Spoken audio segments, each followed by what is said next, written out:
Welcome to the intersection of technology, cybersecurity, and society. Welcome to ITSP Magazine. Knowledge is power, now more than ever.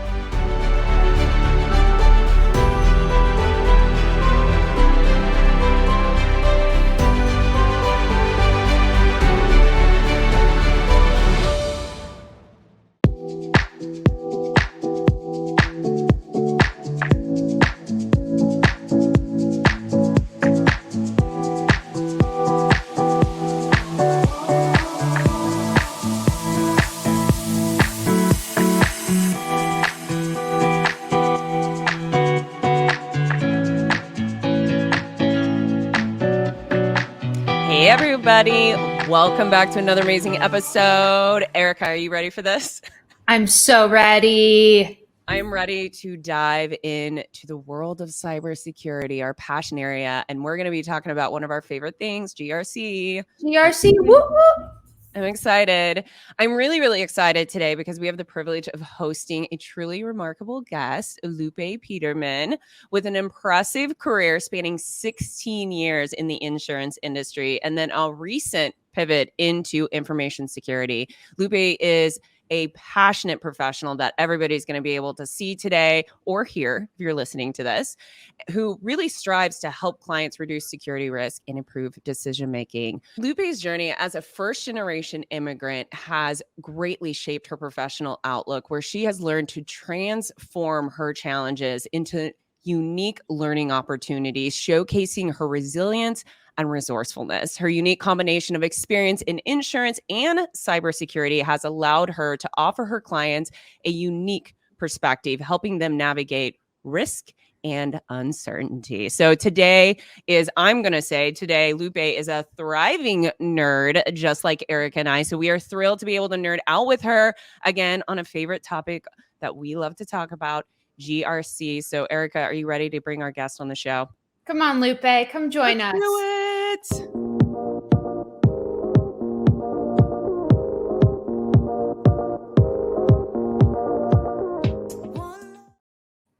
Lupe. Woo!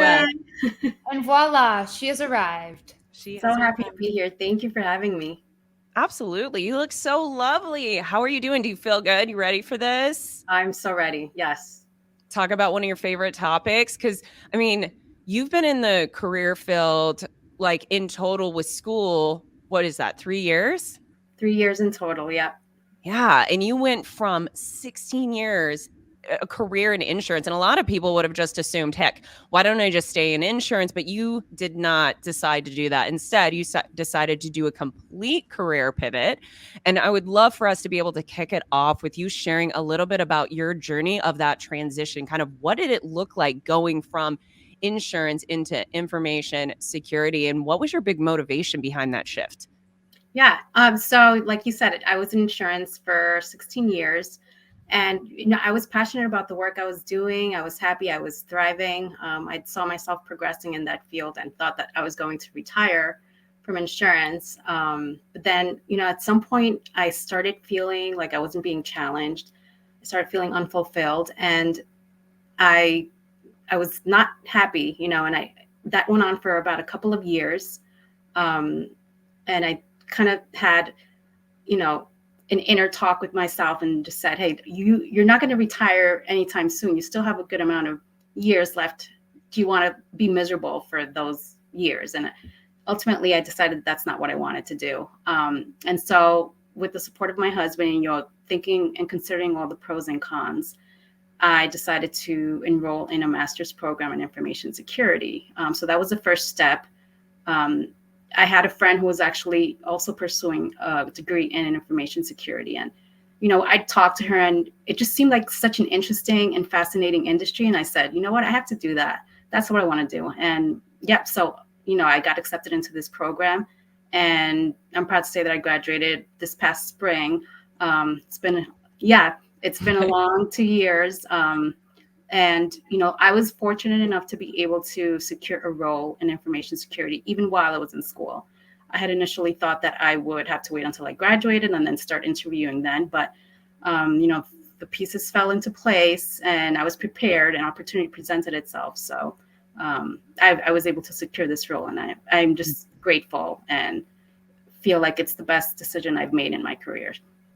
Yeah, I mean, so many people that listen to this podcast are struggling with trying to break in. And this is, for some people, it can take 1 to 2 years. And you recognize that you were fortunate to be able to get into a role like this, even while you were still in school. And that's, I mean, you have such positive energy about you too. And that's what I really love when we first connected on LinkedIn, is like your positive mindset and your viewpoint. And I love that you were talking about how you were kind of sitting there and you're like, I'm miserable and I want to do something different. And that took a lot of self-reflection. Have you always been this person that's been kind of like self-reflection and really kind of like thinking about, what do I really want to do in my life? Or was this something that transpired as you had gotten older and you were just reaching a point of like, okay, I can either stay put and just be, like you said, really miserable, or it's really time to make that change? I wasn't always this way. It's something that I think comes with age. And yeah, I like you mentioned, I was very unhappy with what I was doing. And I didn't want to live the rest of my career life that way.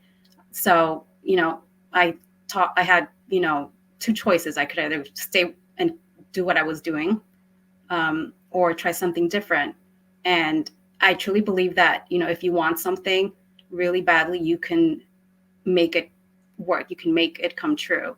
Obviously, it's going to take sacrifice. It's going to take hard work, determination. It's not going to come easy, but if you truly want something, you can make it happen. It's going to happen if you go for it. And it's just taking that first step, I think.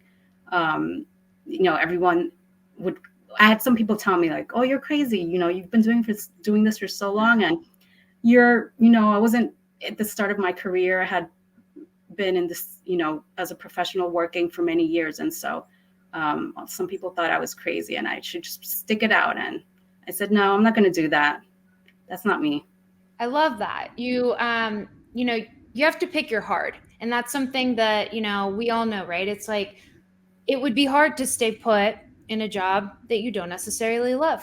It's going to be hard to tackle a new challenge, to learn something that you don't know, and that you're kind of taking a gamble, in a certain way, because you don't know if you're going to love it or how much you're going to love it, right? Like you could have gone through, I know people that'll study an entire, formal degree, and then they're like, do I really want to go and be a doctor? And then they're like, all right, I'm not even going to finish, going down this path, and I'm going to pivot.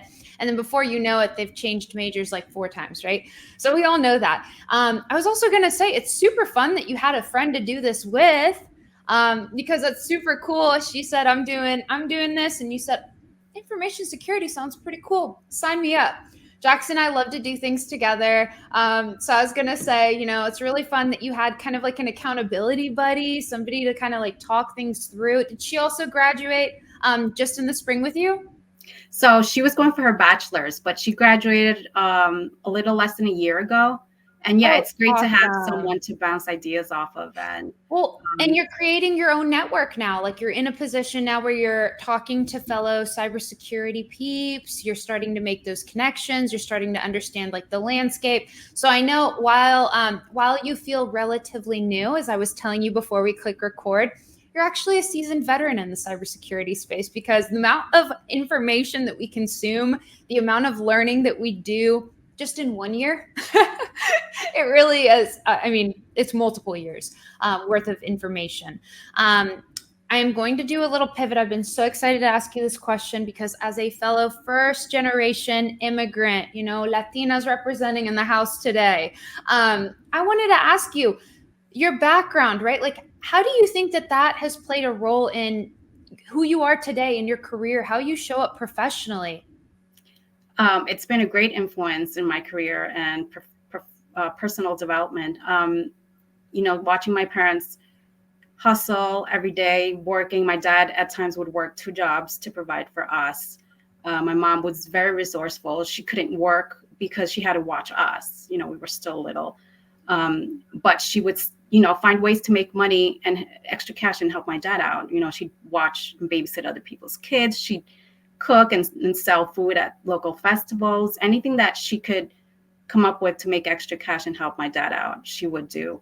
And they just never quit. They never gave up. They faced a lot of challenges in this country. They didn't speak the language. They still managed to communicate, hand gestures and broken English, but they still did it.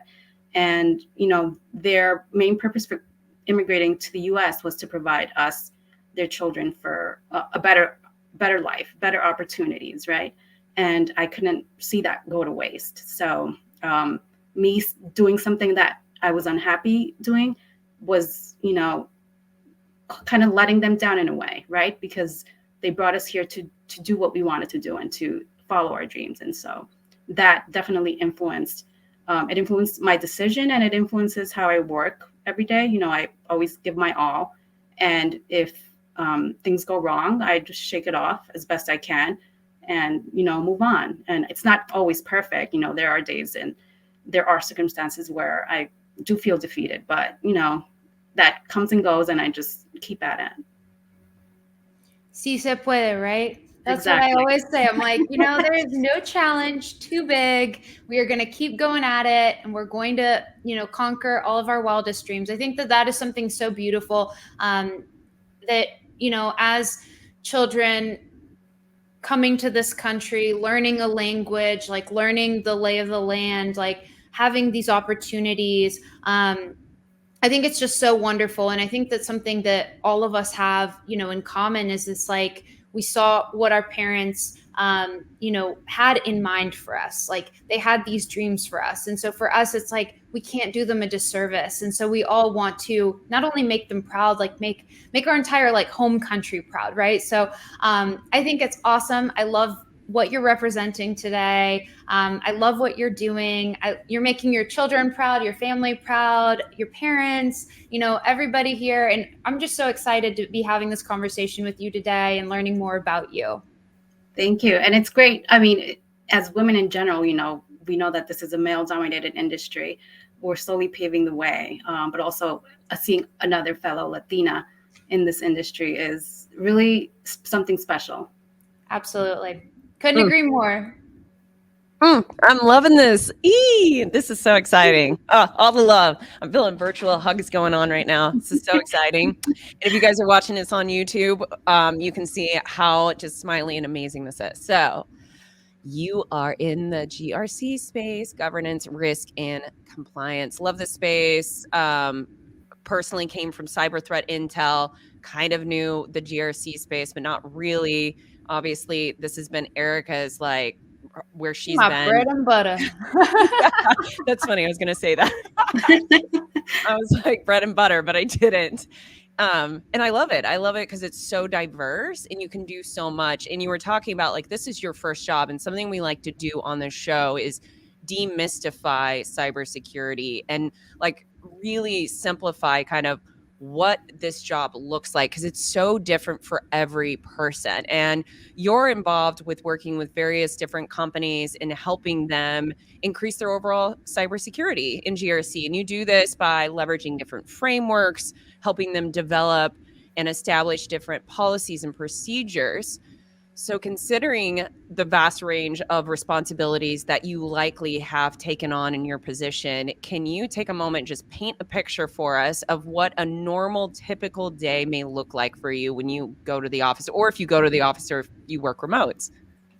Yeah, I'm fortunate to be working remote. But yeah, my day-to-day, as I'm sure you can both agree, varies from day to day. It's never the same.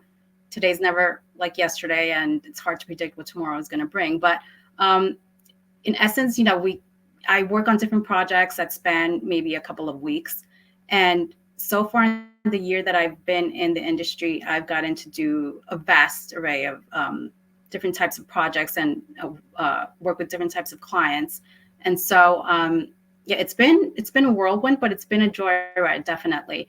Like you mentioned, I done risk assessments for clients. I've done some tabletop exercises, and I'm still in the learning phase, but I participate in those and learn from my peers as we go along and work with clients. So it's kind of all over the spectrum, and I work on different things, which I love because I get to learn how to do all of it.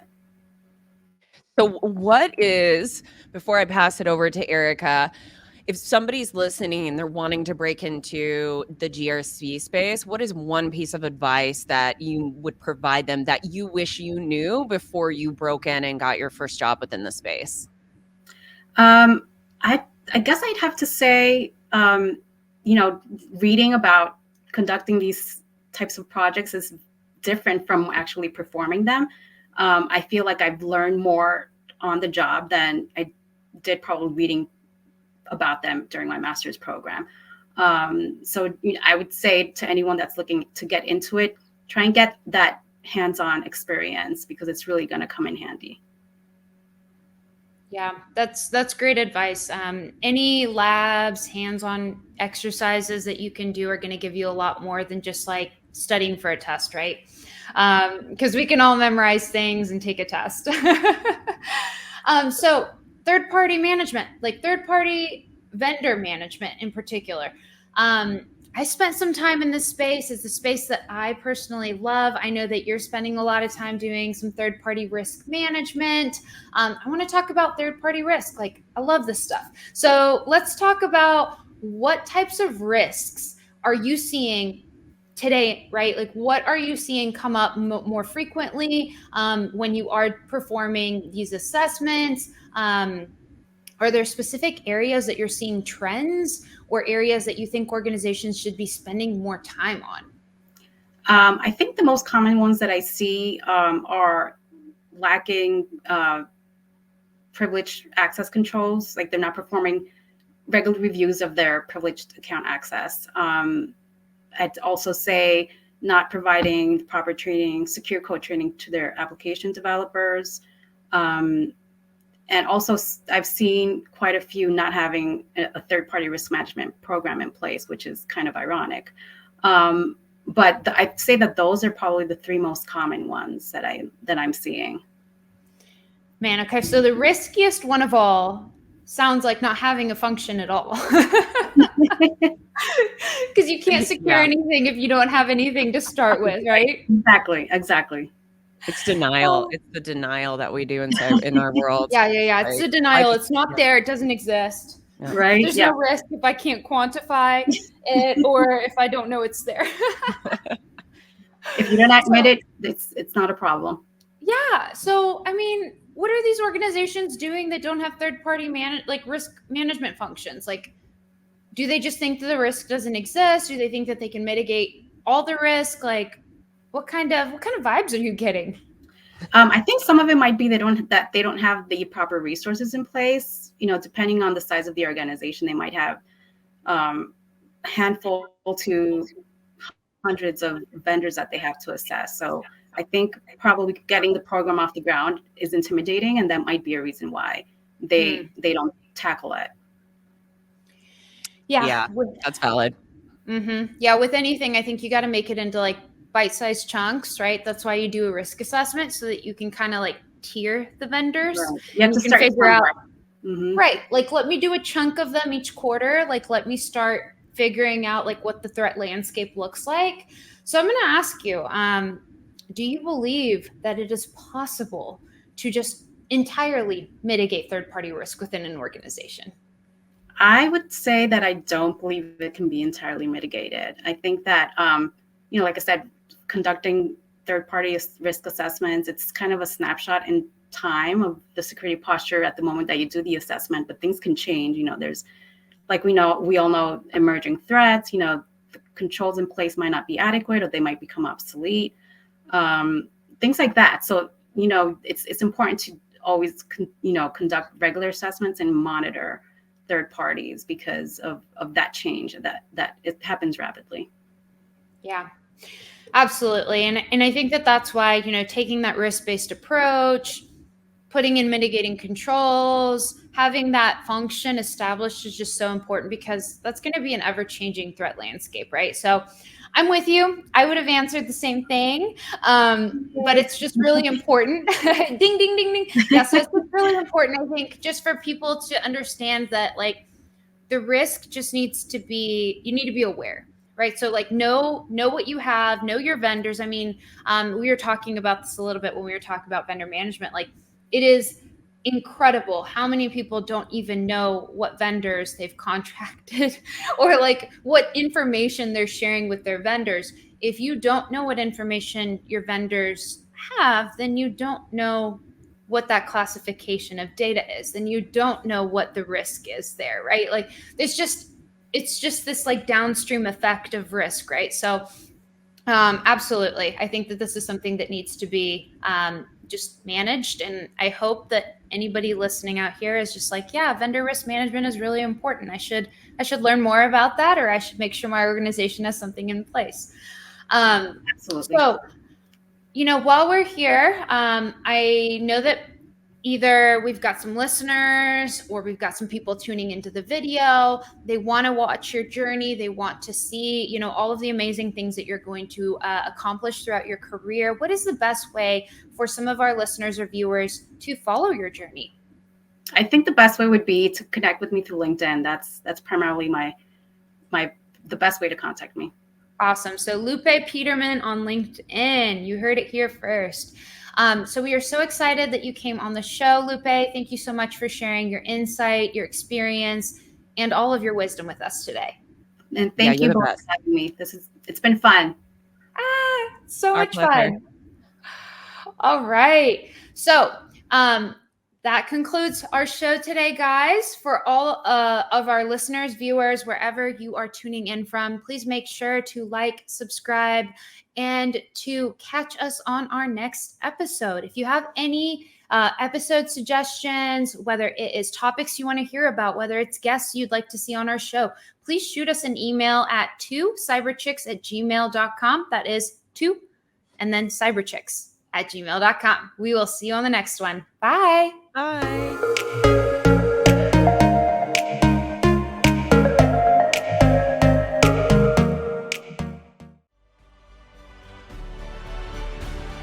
We hope you enjoyed this conversation. If you learned something new and this story made you think, then share ITSP Magazine with your friends, family, and colleagues. If you represent a company and wish to associate your brand with our conversations, sponsor one or more of our columns. We hope you will come back for more stories and follow us on our journey. You can always find us at the intersection of technology, cybersecurity, and society.